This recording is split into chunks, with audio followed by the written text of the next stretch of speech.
it's Cherie from Big Notes Get Votes. So I wanted to talk about vocal health and a little bit about my ethos. As a vocal coach and a professional singer, the two things that I have focused on that have really made a difference, number one, vocal health and having a healthy vocal instrument, and that includes my body as well because that houses my instrument. And then second, I focus on the efficiency of sound production. So what are the easiest ways that I can make the sounds that I want to make to tell the stories I want to tell, whether as a actor, as a cover singer, or the story as the script, or if you're singing other people's songs in general, original or otherwise. Being able to really authentically tell them in the way that you want is key. And then longevity and stamina, confidence being the end goal that you can just kind of turn up and do what you want to do. But it all starts with vocal health. So I wanted to take you through one of the resources that you can get. I will pop a link, you can download this. But I wanted to take you through it kind of step by step. And I'm going to share my screen, my vocal health tips for singers guide in front of you there. So when you open it up, it just kicks off straight away with what I just basically said, a little reminder of why looking after your voice is so important.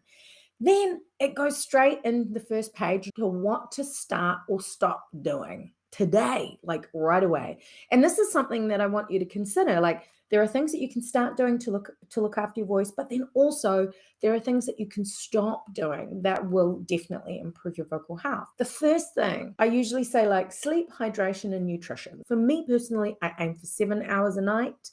I aim for 2.4 liters of water a day. I steam, I salt gargle, I do a nasal irrigation as well because I suffer from hay fever. And that's what I call my hydration. There are some other steps as well. So here we go. To start, check out here this little formula, and this is based on you personally, what you need, the hydration that you need. Now, this is a high-end formula. This is for athletes, because let's be honest, I think us singers are athletes. And you can also get hydration from the foods that you eat as well as other things that you drink. Now, this is where we're coming onto this step. Sometimes you want to be avoiding anything that's going to dehydrate your body. And that is caffeine, alcohol, energy drinks, fizzy beverages. They're all the fun stuff. But you still got to live your life. And if I didn't drink coffee, I would not be a fun person to be around. So it's about modifying for yourself based on what you know you need. When I am on the road to preparing for a gig, and again, you got to live your life, but this is usually 72 hours before, 3 days before I start to get a little bit more strict with myself. I will still drink coffee, but I know that if I'm steaming and I'm keeping up with my hydration plan, that's going to work for me and keep me hydrated. I do avoid alcohol, ideally until after the performance, where I love a drink after the gig, but that's how I work and it's worked well for me. Let's move on to the next page. I've mentioned steaming, which is highlighted there, and I'll link you to a video showing you my steamer and how I steam so that you can see that a little bit more in depth. But you can do that in lots of different ways. Like, you can just put some water into a cup, hot water, put your hand over and inhale. You can put it in your drink bottle and do what I call the Darth Vader, where your mouth is covering the top of the bottle and you breathe in the steam, especially if you have one of those double wall insulated bottles. And that will help you to do a quick steam without a fancy gadget. I've got a picture there of someone with a towel over their head over a bowl of water. You can do that. I just don't like doing it because I hold tension in my shoulders and in my neck. And so being in that position is not ideal for me. And I think we got to be mindful of our postural alignment. And so when you go and watch that video of my gadget, there are two videos actually. There's one of when I used to steam with my garment steamer. That was what I call Ghetto Fabulous. I have up leveled and now I use the My Pure Mist. So check out that video. The other thing that you want to look at, like I said, the top 3, sleep, hydration, and nutrition, is to check in with your diet. Now, everybody is different. So this is not me saying go on a diet. This is me saying check in with what you're eating and notice if it's impacting how your body feels. When I eat sugar or flour, my body doesn't respond well at all. Dairy, I'm fine with. And that can be sometimes the opposite for people. I haven't got any kind of known intolerances. Like, I haven't been to see somebody, an allergy specialist, to find that out. I just know from tracking, and I will link you to my vocal journal that you can download where you kind of just track for 7 days what you're drinking, what you're eating, how your sleep is, hormones, where you are in your cycle. And that can help to inform you of what works and what doesn't work. And that's what I've done for myself to find out these things. When it comes to the sort of grand view of nutrition, obviously, we always want to eat a balanced diet. That's just to keep our brain and our body healthy. But specific to singing, we want to look at things like reflux, anything that's going to impact our vocal folds. If you eat overly spicy or acidic foods, sometimes that can cause reflux. You might even know that you have a reflux condition, and you need to talk to your medical professional, your health professional about that, to find medication that's going to help you with that if it's needed. Or if it's on the less severe scale, you can just modify your behavior by avoiding eating late at night or when you're about to lie down, which as a musician, that is sometimes challenging. So it's always good to have these kind of workarounds. I like to have these hacks that we can overlay to make real life a little bit more manageable. And it's something as simple as propping yourself up on a couple of extra pillows before you go to bed can help to mitigate that reflux, which is gastric acid that moves back up your esophagus and goes near to your vocal folds, which can be really challenging for the vocal folds. Obviously, acid and very sensitive membranes do not go well together. So that's something I want you to have a look at. Sleep, I mentioned, figure out what's right for you. I think no less than 6. Because as a singer, rest, vocal rest, physical rest is like a game changer for minimizing fatigue, especially if you're busy. You've got to get that rest. And again, often counterintuitive, you're busy, so you sleep less, or you're busy and you're thinking and you can't sleep. And so then it can kind of cyclically feed into things, caffeine, all those things that we pile on to help us stay active or alert during the day can then make it a lot harder for us to go to sleep. So you have to find your ecosystem that works, and hopefully it serves you and your voice. And remember, your body does house your instrument.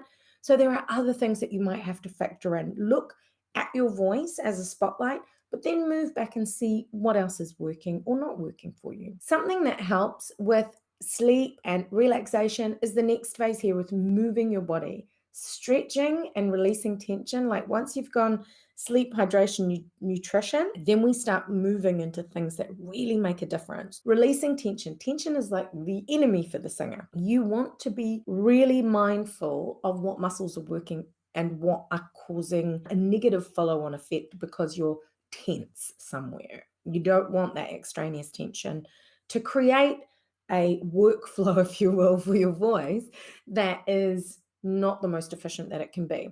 So stretching, walking, yoga, great for engaging your breathing muscles, great for relaxing your muscles. These are important things to factor in.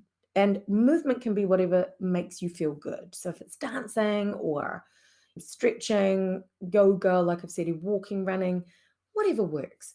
Just be mindful that it's a relaxation focus is what you're going for, and a mobility focus. Then we go into things that we want to avoid, a grand scheme, and definitely as a singer who used to smoke a packet a day, no judgment. However, do avoid smoking anything, and that is across the board. Pot or marijuana, those particles tend to heat up a lot hotter, and just got to be mindful. And again, this is from a vocal health perspective without judgment. And also, if it's not legal wherever you are, I'm not condoning nothing. But as a vocal coach, I need to say, do not smoke if you can avoid it, if you want to improve your vocal health.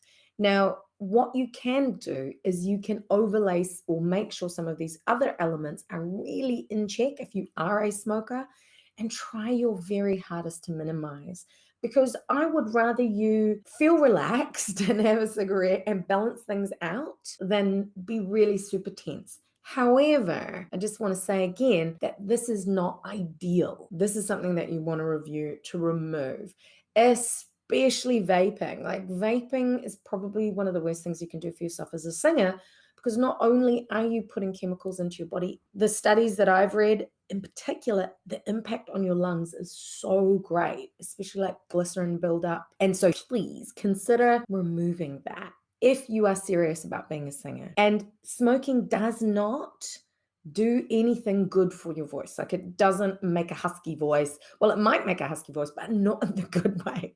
You can use singing techniques to add character to your voice or enhance the natural character that you already have. Use the techniques that work to be able to develop and extend your voice and access different voice qualities. And I say that because like people have said, I don't want to lose this particular husky quality that I get when I smoke. I can show you a way to do that without having to smoke, and it'll be better for you. So next up, on the vocal health element, we go a little deeper. We talk about waking up and warming up your voices. And so for me, it's sirens, looking after your speaking voice, avoiding misusing or abusing it. And this is like total ends of the scales, the extremes of whispering all the way through to shouting. So when you're at the club and you're talking really loudly over music, you wake up the next day, gig or no gig, and you think, oof, feel a bit tired vocally. I would bet money on the fact that it's down to the speaking and not the singing that you potentially did, because you've done hopefully a lot of preparation for the singing. You're kind of mindful about your singing technique. You get off stage pre or post gig and you're like, hey, let's go. And you're not thinking about your speaking voice. Same instrument, and you kind of fatigue it in that respect. Same with talking a lot in any environment. So like if you're on a Zoom call and you're talking for ages, you're going to be working your muscles. So you need to, what's next? Take some vocal rest. So any high voice use should be preceded with a warm-up, both of your voice and your body, vocal stretch, a physical stretch, and then it should be concluded with some kind of vocal rest or a warm down. So that's what I'm talking about here. And then I've put here, use excellent technique when singing. So once all of the vocal health elements are in check, start to figure out some great techniques that work for your voice. Look for a vocal coach. I think the best thing you can do when you're working with a vocal coach or looking for a vocal coach is look for someone that you like what they do, their whole ethos, not just on stage, but off stage as well, how they look after themselves, their voices, how they perform stylistically. My coach, my vocal trainer, the reason I picked her was because she was exactly doing what I wanted to do, both from a vocal coaching perspective, but also as a contemporary singer across quite a few of the contemporary genres.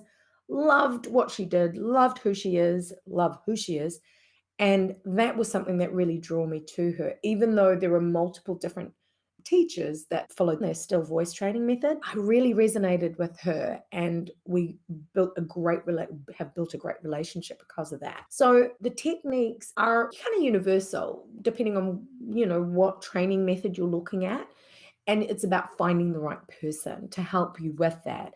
And so what I've said here, little disclaimer, I've done a lot of research and then had a lot of experience and combined the two together to give you this guide, which I really hope helps you.